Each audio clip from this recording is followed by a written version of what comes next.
नमस्कार, आप देख रहे हैं अखंड आवाज न्यूज और मैं हूं आपके साथ ज्योतिका। आइए रुक करते हैं खबर की ओर।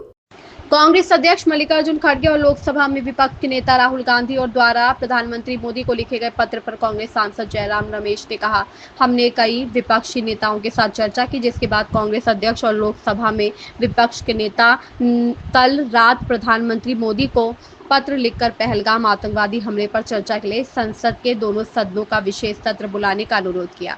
यह एकजुट होने और दुनिया को यह दिखाने का समय है कि हम एकजुट हैं। हमें उम्मीद है कि प्रधानमंत्री मोदी इस अनुरोध को स्वीकार करेंगे और संसद के सत्रों में उपस्थित रहेंगे। है क्या कुछ बात है इस बुलाने की? हमने कई विपक्ष पार्टियों से बातचीत की और उस बातचीत के बाद ही नेता प्रतिपक्ष लोकसभा राहुल गांधी जी और कांग्रेस अध्यक्ष और नेता प्रतिपक्ष राज्यसभा मल्लिकार्जुन खड़गे जी ने प्रधानमंत्री को ये खत लिखा है। कल रात को वो खत लिखा था कि संसद का, दोनों लोकसभा और राज्यसभा का विशेष सत्र बुलाया जाए।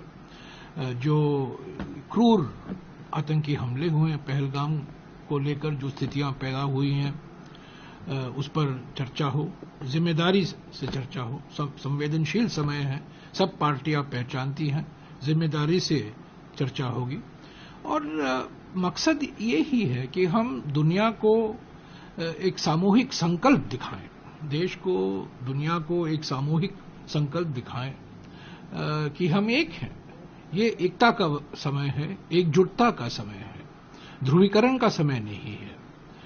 तो विभाजनकारी ताकतें तो अभी भी सक्रिय हैं, पर आज के हालात जो हैं हमारे देश के सामने, समाज के सामने, एकता और एकजुटता अनिवार्य है।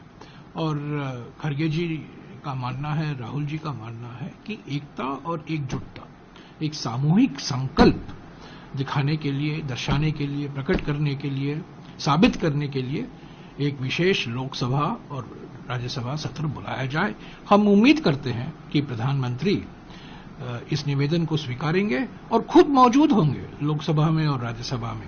हालांकि अफसोस के साथ कहना पड़ता है कि सर्वदलीय बैठक में प्रधानमंत्री नहीं थे, पर वो सऊदी अरेबिया से आए और एकदम चुनावी भाषण देने के लिए बिहार पहुंच गए और अभी अभी मैंने पढ़ा है कि 4 तारीख को वापस बिहार जा रहे हैं। कभी कभी पार्लियामेंट में भी आना चाहिए उनको, लोकसभा और राज्यसभा में। और ये विशेष सत्र, ये जो संवेदनशील समय है, संकट का समय है, पीड़ा का समय है, लोग पीड़ित हैं, चिंतित हैं, तो सर्वोपरि संस्था जो हमारे देश में है वो पार्लियामेंट ही है, तो संसद ही है। तो संसद में बहस हो, जिम्मेदारी से बहस हो, एक सामूहिक संकल्प दिखाएं। सर, इसलिए आपको लगता है कि इस खबर में बस इतना ही। बने रहिए अखंड आवाज न्यूज के साथ।